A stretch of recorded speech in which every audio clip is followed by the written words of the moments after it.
अब जर्मन तकरीर Selanjutnya adalah बाउनवान कुरान करीम एक जिंदा किताब मुकर्रम तारिक अहमद जफर Sahib ceramah berbahasa Jerman yang judulnya adalah Al-Quran adalah kitab suci yang hidup, disampaikan oleh Tariq Ahmad Sahib yang merupakan mubalik jemaat dan juga sadar Majelis Khudamul Ahmadiyah Jerman. Assalamualaikum warahmatullah.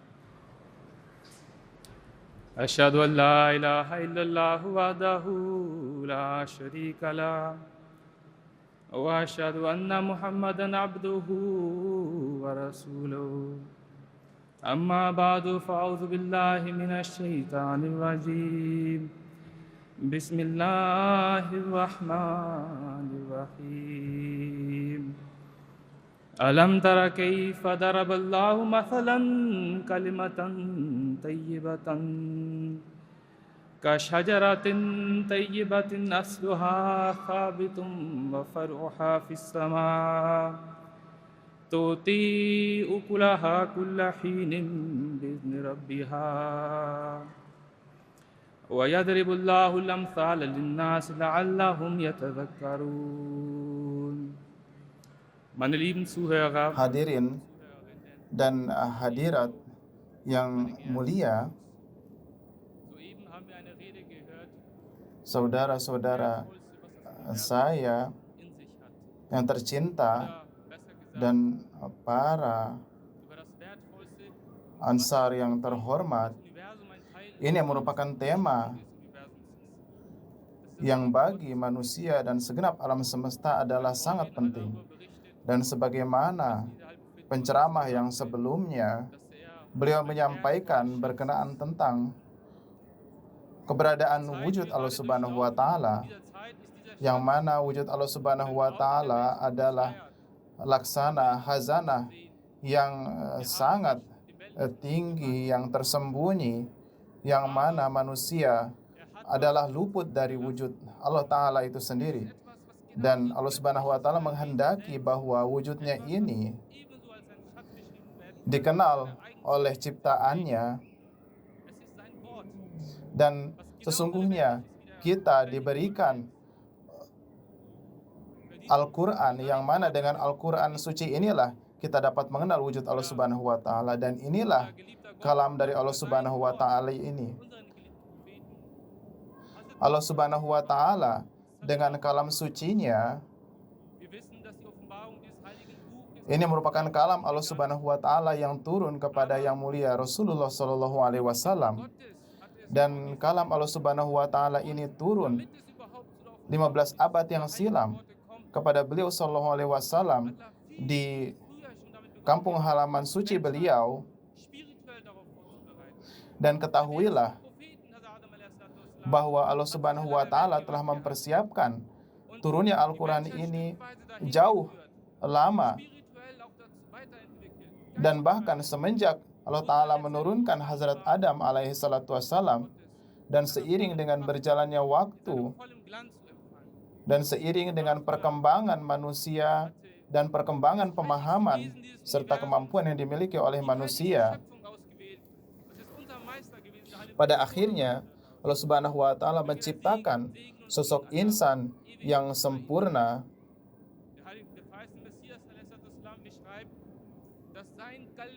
Hazrat Masih Maud alaihissalatu wassalam menulis bahwa ini adalah keinginan dan iradah yang sangat mendalam dari yang mulia Rasulullah SAW itu sendiri, yaitu tatkala kita ketahui Hazrat Jibril menyampaikan kepada beliau SAW, yaitu Iqra dan bacalah.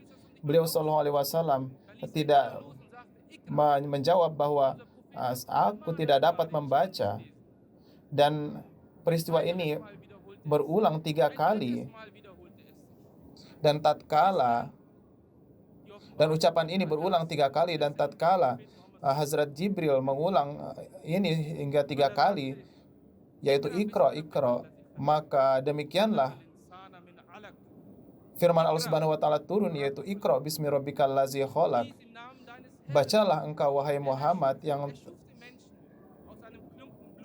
dengan nama Allah Ta'ala yang telah menciptakan engkau Dan sesungguhnya Allah Subhanahu wa Ta'ala adalah wujud yang maha pengasih dan maha penyayang. Ini adalah wujud Muhammad Sallallahu Alaihi Wasallam yang merupakan putra dari Abdullah. Dan Al-Quran suci ini merupakan, dan turunlah Al-Quran suci ini yang merupakan bimbingan bagi segenap umat manusia dalam segala masa.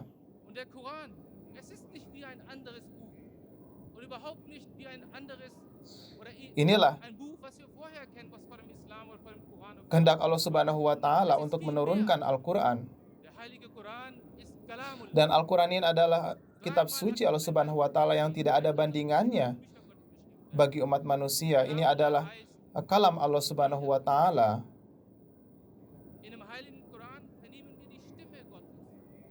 Di dalam Al-Quran suci kita melihat jika kita menilawatkan Al-Quran, lafaz Allah Subhanahu wa Ta'ala ada di hadapan kita. Kita dapat mendengar bagaimana firman Allah Subhanahu wa Ta'ala. Oleh karena itu, jika kita menyadari bahwa Al-Quran, hendaknya kita menyadari bahwa Al-Quran yang ada di dalam rumah kita, yang ada di dalam lemari kita, ini adalah kitab suci dari Allah Subhanahu wa Ta'ala. Ini adalah mukjizat dari Allah Subhanahu wa Ta'ala. Sebagaimana kita ketahui bahwa tatkala Al-Quran itu turun,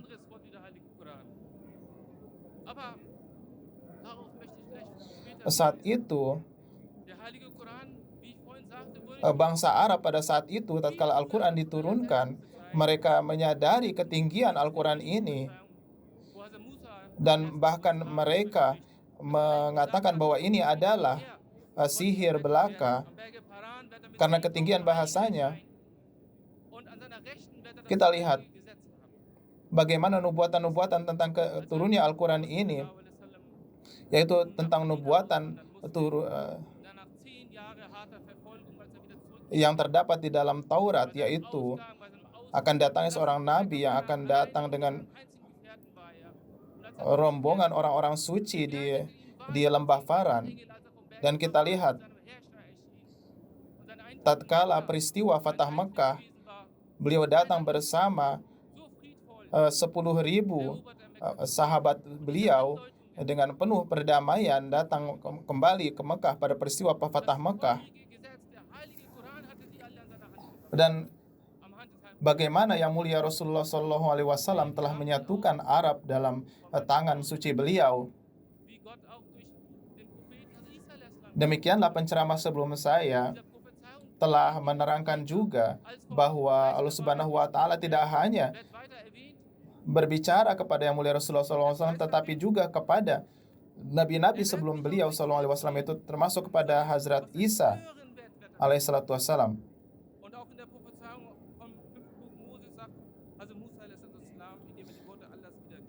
Kemudian kita lihat nubuatan di dalam Taurat kitab Ulangan, yaitu bahwa seperti halnya nubuatan dan kata-kata ini adalah seperti halnya di dalam surat Al-Fatihah, yaitu Allah Ta'ala akan menurunkan kata-katanya, dan apa yang dikatakannya itu hanyalah ucapan Allah Subhanahu wa Ta'ala. Inilah nubuatan yang terdapat dalam kitab Taurat, dan apa yang dikatakan oleh yang mulia Rasulullah SAW hanyalah wahyu yang diturunkan dari Allah Subhanahu wa Ta'ala. Dan ini sesuai dengan apa nubuatan yang terdapat di dalam Taurat kitab Ulangan ini. Dan manusia jika merenungi hal ini, mereka akan takjub. Al-Quran ini adalah lafaz yang mana, yang lafaz demi lafaznya adalah merupakan firman dari Allah Subhanahu wa Ta'ala, bukan kehendak dari beliau sendiri. Kemudian Allah Ta'ala berfirman, kitabum mastur, yaitu ini adalah kitab yang sebelumnya telah tertulis, telah diingat, dan pada akhirnya menjadi sebuah kitab suci bagi umat manusia. Jadi ini juga merupakan nubuatan, dan kita lihat tidak hanya nubuatan ini terpenuhi pada abad beliau, tetapi kita lihat di abad sekarang ini, di akhir zaman ini, Tidak ada kitab lain di muka bumi ini yang sedemikian rupa banyaknya ditulis dan dikopi seperti halnya Al-Quran ini. Sehingga bahkan raja pun ingin untuk menulis Al-Quran dengan tangannya sendiri. Kemudian kita perhatikan firman Allah Subhanahu wa taala fi lauhim mahfuz, yaitu lauh artinya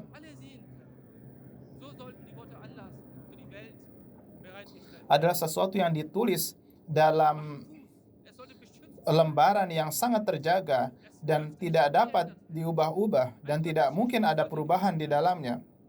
Dan di dalam lafaz Al-Quran ini terkandung mujizat dari Allah Subhanahu wa taala terkait dengan Al-Quran. Kemudian Allah Ta'ala berfirman, Kitabun Mubin. Allah Ta'ala sendirilah yang menyatakan nama Al-Quran itu sendiri, yaitu Al-Quran. Inilah keistimewaan Al-Quran.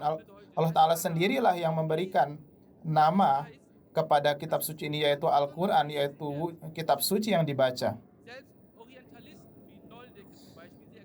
Ini adalah kitab yang Allah Subhanahu wa taala sendiri membacanya.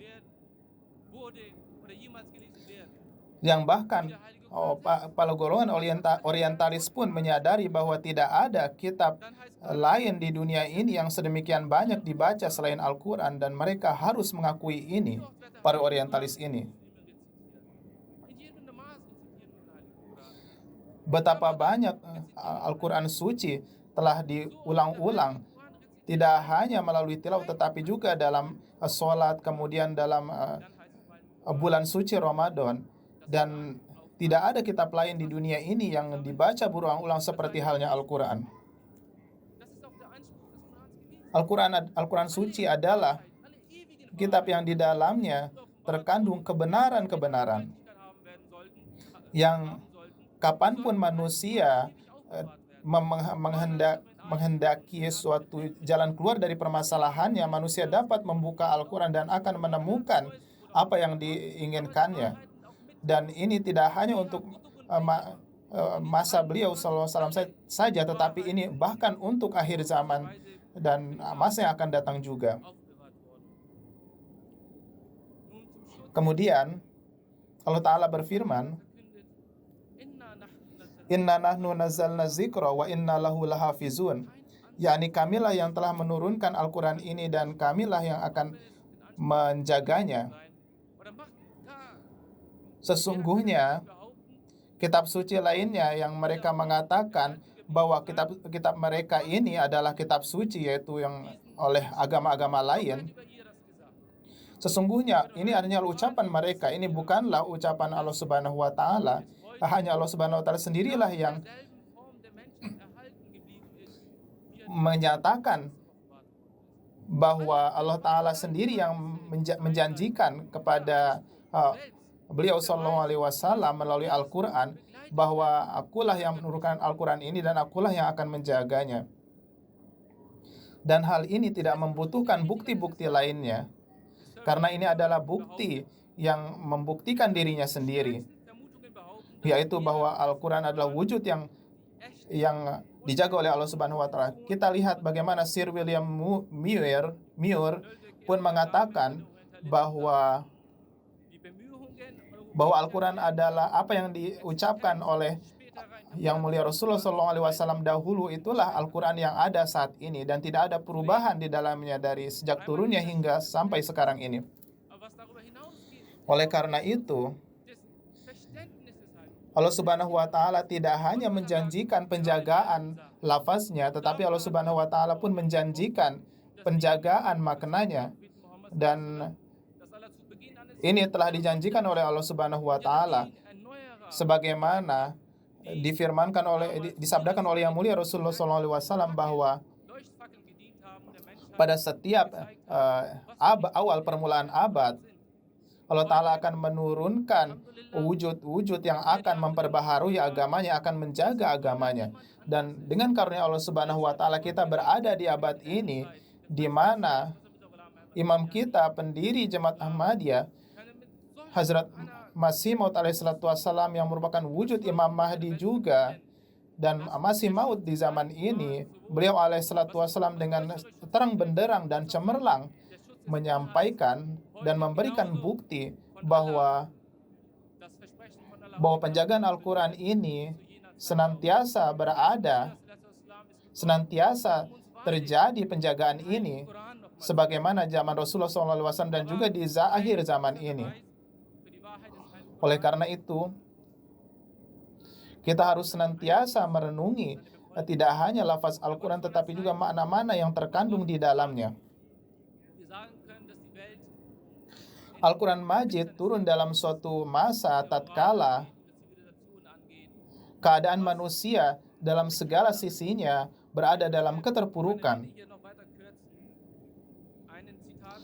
Saya bermaksud untuk menyingkat ceramah saya ini. John Hopkins dalam bukunya Cradle of Civilization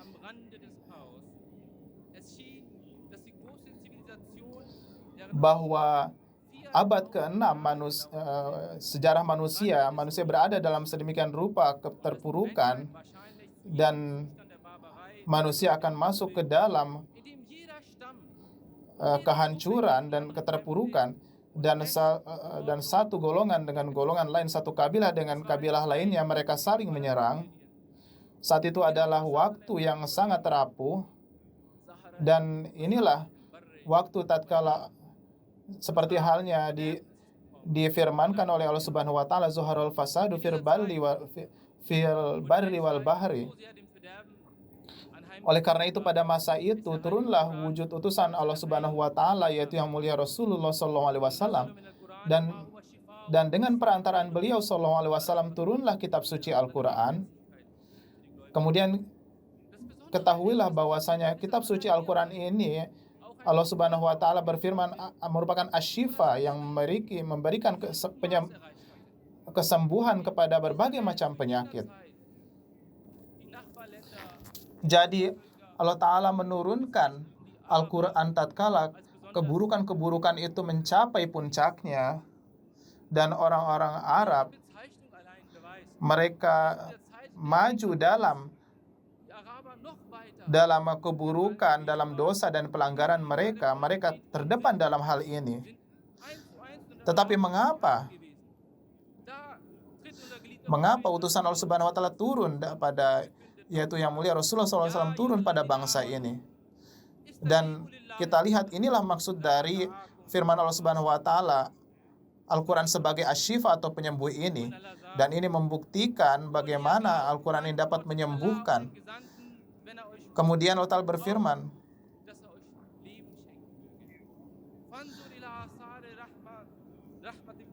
kemudian iza da'akum ilma yuhyikum, yaitu maka dari itu terimalah seruan dari yang mulia, dari Nabi itu, yaitu yang mulia Rasulullah SAW, karena wujud inilah yang akan menghidupkan, yang akan memberikan kehidupan. Kemudian Allah Ta'ala berfirman, fanzuru ila asari rahmatillah. Oleh karena itu, hendaklah kita senantiasa melihat karunia demi karunia yang diturunkan oleh Subhanahu wa taala. Oleh karena itu,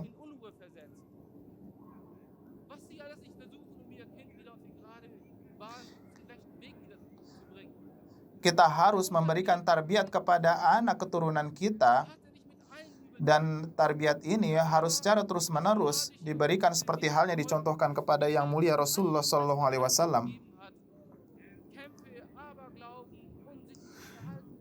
Oleh karena itu, ketahuilah sebagaimana halnya bangsa Arab yang mana mereka terdepan dalam hal dosa dan pelanggaran dan kejahilan. Kita mengetahuinya, tetapi tatkala Al-Quran Karim diturunkan kepada mereka, sedemikian rupa perubahan suci yang terjadi dalam diri mereka, dan perubahan yang sangat luar biasa terjadi dalam diri mereka, dan ini merupakan contoh tabattal ilallah yang mereka perlihatkan, yaitu perubahan luar biasa mereka melepaskan segala sesuatunya dan menerima Allah Subhanahu wa taala. Jadi ini adalah mukjizat dari Al-Qur'an itu sendiri. Kaum orientalis pun terpaksa mengakui bahwa di dalam Al-Quran ini sendiri memiliki kekuatan yang dapat meluruskan orang yang sedemikian rupa sesatnya sekalipun, yang dapat, dan Al-Quran ini adalah satu-satunya kitab yang dapat menghidupkan kembali orang yang mati.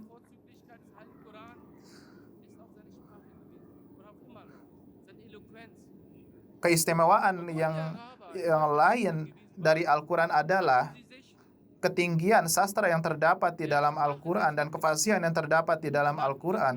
Kita mengetahui bahwa bangsa Arab adalah bangsa yang mereka memiliki kebanggaan dengan bahasanya. Mereka memiliki bahasa yang mereka miliki itu bahasa Arab memiliki tingkat kefasihan yang sangat tinggi dibandingkan dengan bahasa-bahasa pada saat itu. Dan mereka berupaya satu sama lain untuk terdepan dalam bahasa mereka ini, dan hingga bahkan di tempat yang mereka anggap paling suci, yaitu di Ka'bah, mereka itu saling berlomba untuk memperlihatkan kebolehan mereka dalam ketinggian sastra yang mereka miliki dalam bahasa Arab yang mereka cintai itu. Jadi mereka itu memilih gubahan yang terbaik yang di antara mereka, kemudian mereka meletakkannya di dinding Ka'bah yang ini, dan ini kita ketahui dengan istilah sab'ah mu'allaqah. Salah satu di antaranya, yaitu penyair di antaranya yang menulis sab'ah mu'allaqah ini yang terkenal adalah bernama Hazrat Labid bin Rabi'ah. Beliau adalah salah satu penyair di antara mereka.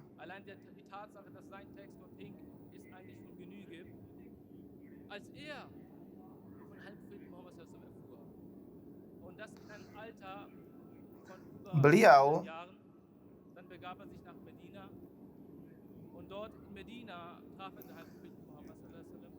yaitu Hazrat Labid bin Rabi'ah merupakan penyair yang pada akhirnya masuk memeluk Islam. Beliau dengan mendapatkan karunia untuk masuk ke dalam Islam. Saat itu usia beliau sudah cukup renta, hingga 100 tahun. Beliau mengunjungi Yang Mulia Rasulullah SAW, bertemu dengan beliau, dan saat itu Yang Mulia Rasulullah SAW hanya memperdengarkan beberapa ayat dalam surat Al-Baqarah, dan pada akhirnya setelah mendengarnya, beliau mengetahui bahwa ini tidaklah mungkin merupakan hasil dari upaya manusia, dan ini adalah kalam dari Allah Subhanahu wa taala. Dan pada saat itu beliau pun memeluk Islam, dan pada akhirnya beliau itu Hazrat Labid bin Rabi'ah tidak hanya memeluk Islam saja, tetapi beliau hingga peristiwa tersebut beliau meninggalkan semua syair-syair beliau, dan karena beliau Hazrat Labid bin Rabi'ah menyadari bahwa kalam-kalam yang beliau buat itu tidak ada bandingannya di hadapan Al-Quran. Kemudian ada satu juga, kita lihat bagaimana orang-orang kafir dulu mereka berupaya supaya Al-Quran itu jangan tersebar. Mereka berupaya, mereka mendorong orang-orang supaya tidak menerima Al-Quran dan menyuruh orang-orang supaya tidak mendengarnya. Hazrat Tufail yang merupakan salah seorang pemuka Mekah, dan beliau juga merupakan seorang penyair. Beliau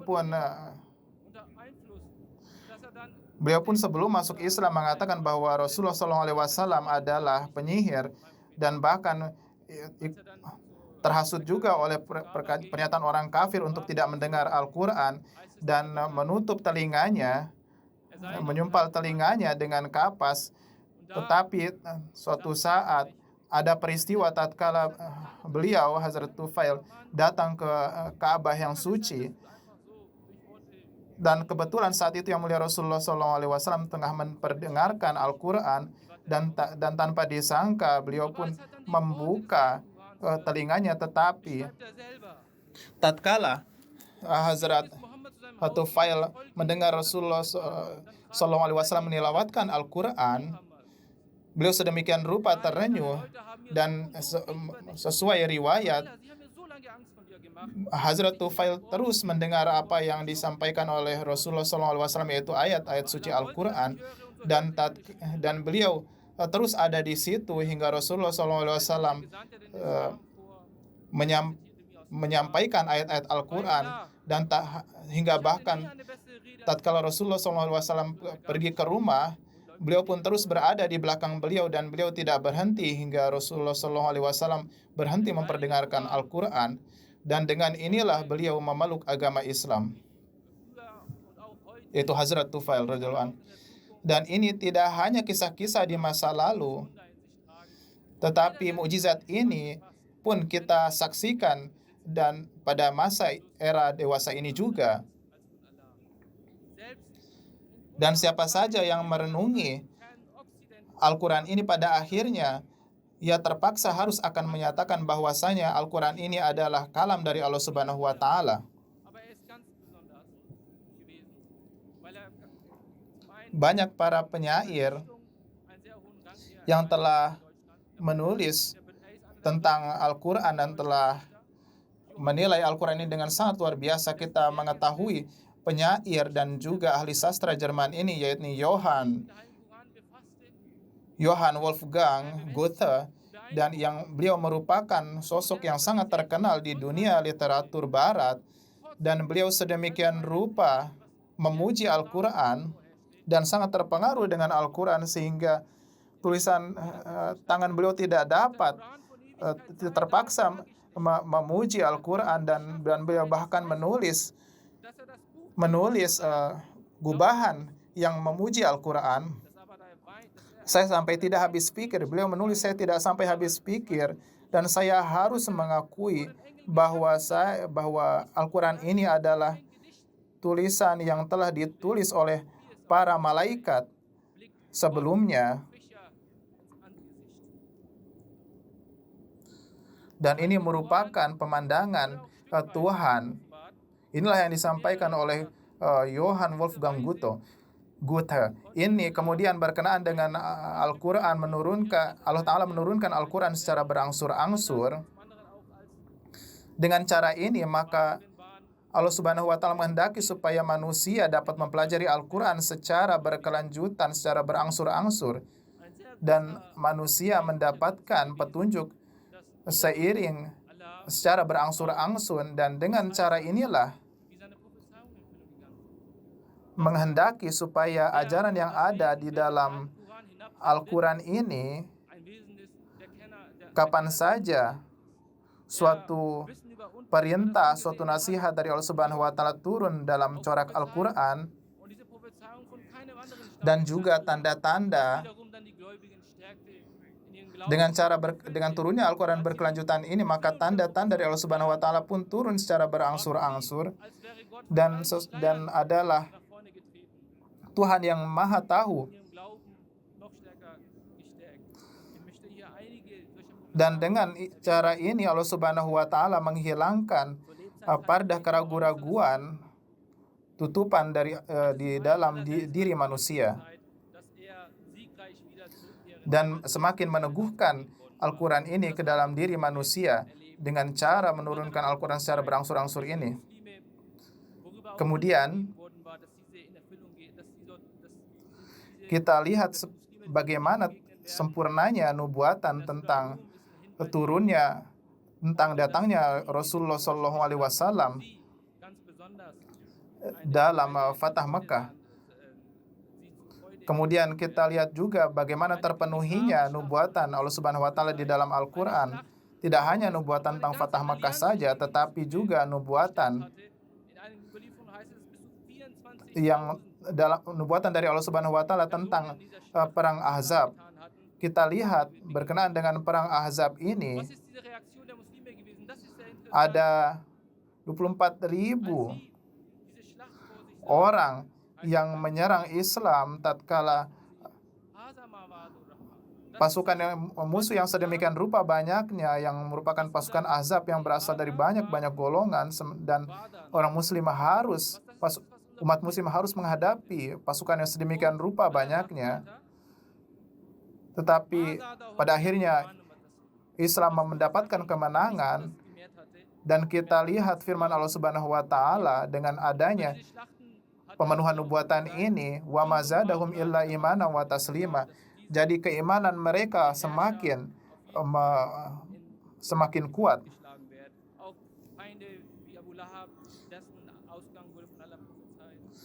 Kemudian kita lihat bagaimana nubuatan tentang kesudahan yang buruk yang dihadapi oleh Abu Lahab sebagaimana tertera dalam Al-Quran. Kemudian ada juga nubuatan tentang Gulibatir Rum. Ini juga tertera di dalam Al-Quran.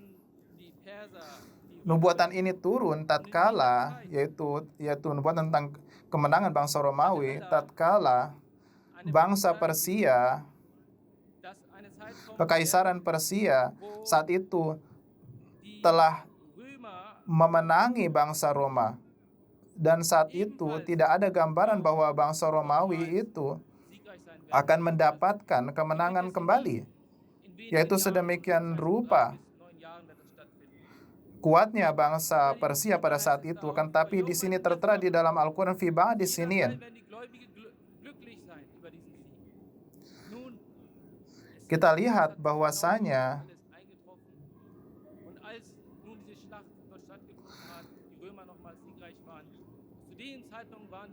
kemudian kita lihat dalam pertempuran Badar,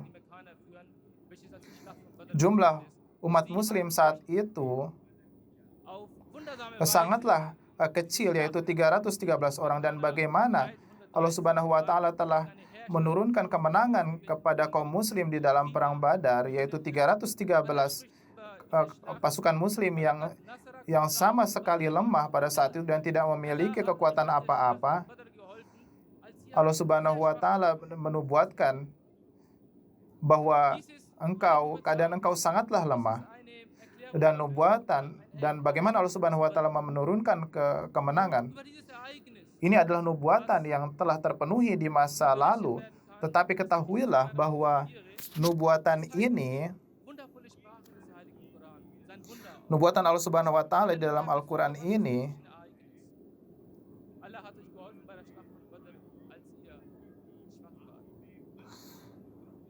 yaitu walaqad nasarakumullahu bi badrin wa antum azillah, yaitu Allah Subhanahu wa taala telah menurunkan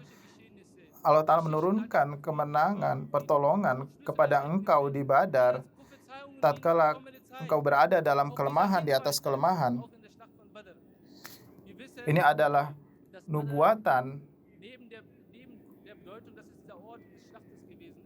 karena Badar kita ketahui merupakan nama dari suatu tempat, tetapi jika merenungi maknanya secara lebih dalam, Badar itu pun artinya adalah rembulan pada saat sempurna, yaitu bulan purnama. Dan jika kita merenunginya, ini pun dapat berarti 14 hari, yaitu rembulan 14 hari, dan 14 ini bermakna 14 abad. Oleh karena itu, ini merupakan nubuatan setelah 14 abad, yaitu setelah 1400 tahun akan terjadi suasana seperti Badar lagi di dunia ini. Dan pada saat itu keadaan kalian akan sangat lemah seperti halnya keadaan di peristiwa Badar, di perang Badar terlebih dahulu. Di sini dinubuatkan oleh Allah Subhanahu wa taala tentang keterpurukan Islam, tetapi di dalamnya pun terdapat nubuatan tentang kemajuan Islam setelah peristiwa Badar ini. Kita ketahui setelah dalam sejarah Islam melalui pasang surut, yang mana pasang surut ini pun dinubuatkan di dalam Al-Quran, yaitu masa-masa pertengahan itu tatkala Islam mengalami masa kebengkokan, dan ini adalah janji Allah Subhanahu wa Ta'ala, yang mana janji ini yang pasti terpenuhi. Ini adalah janji yang pasti terpenuhi, yaitu yang akan terpenuhi pada abad ke-14 setelah Islam mengalami masa-masa kebengkokan dan pada akhirnya terpuruk dan akhirnya kembali menang.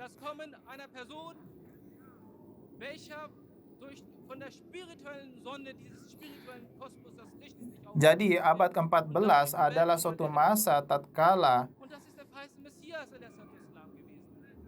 di masa itu akan turun wujud yang mulia Hazrat bayangan dari yang mulia Rasulullah SAW, itu Hazrat Masih Maud alaihissalam, karena kita ketahui beliau merupakan bayangan dari Rasulullah SAW karena beliau adalah rembulan purnama yang mendapatkan cahaya dari matahari. Kemudian kita ketahui bersama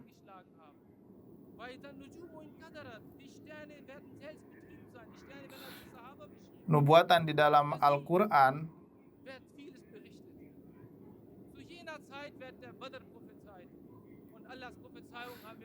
tatkala matahari redup, kemudian bintang-bintang pun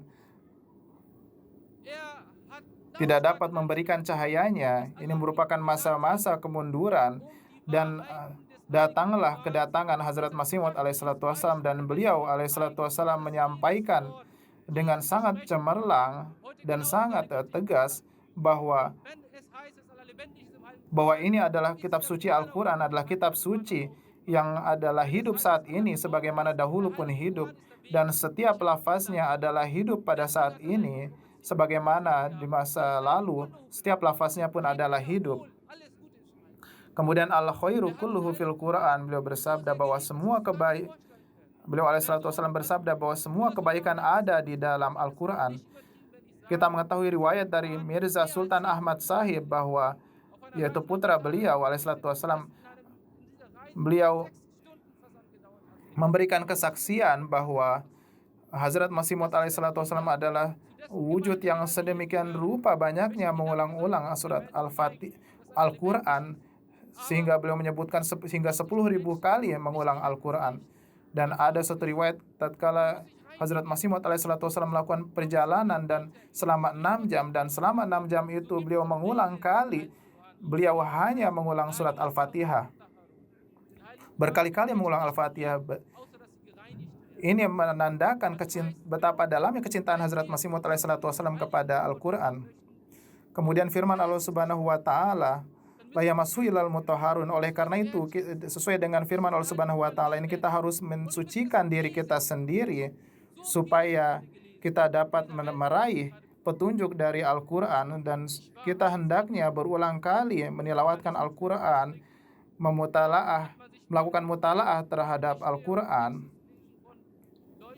Kemudian saya ingin menyampaikan pengalaman bahwa tatkala saya mempelajari bahasa Jerman, sangat mengherankan banyak sekali para ahli sastra yang menulis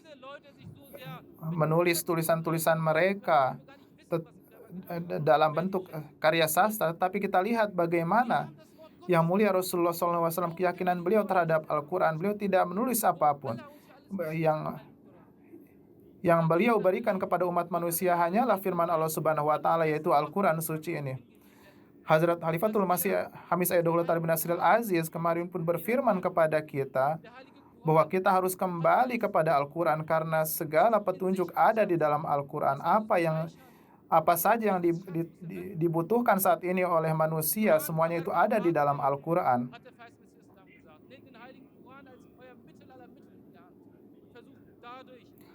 Oleh karena itu, kita harus membawa senjata ini bersama, Dan senjata inilah yang dapat memenangkan kita, yang dengan ini kita dapat menang atas segala dunia, atas segala sesuatu di dunia ini. Semoga Allah Subhanahu wa taala memberikan taufik kepada kita supaya khazanah yang telah Allah Taala turunkan, yang khazanah paling terbesar yang telah diturunkan kepada umat manusia ini, yaitu kitab suci yang hidup ini, kitab suci Al-Quran ini, kita berupaya supaya umat manusia menyadari keberadaan Al-Quran ini. Semoga Allah Subhanahu wa taala masukkan kita kepada dalam golongan orang-orang yang senantiasa memuja dan mendapatkan manfaat dari Al-Quran. Amin Allahumma amin. Jazakumullah khairan.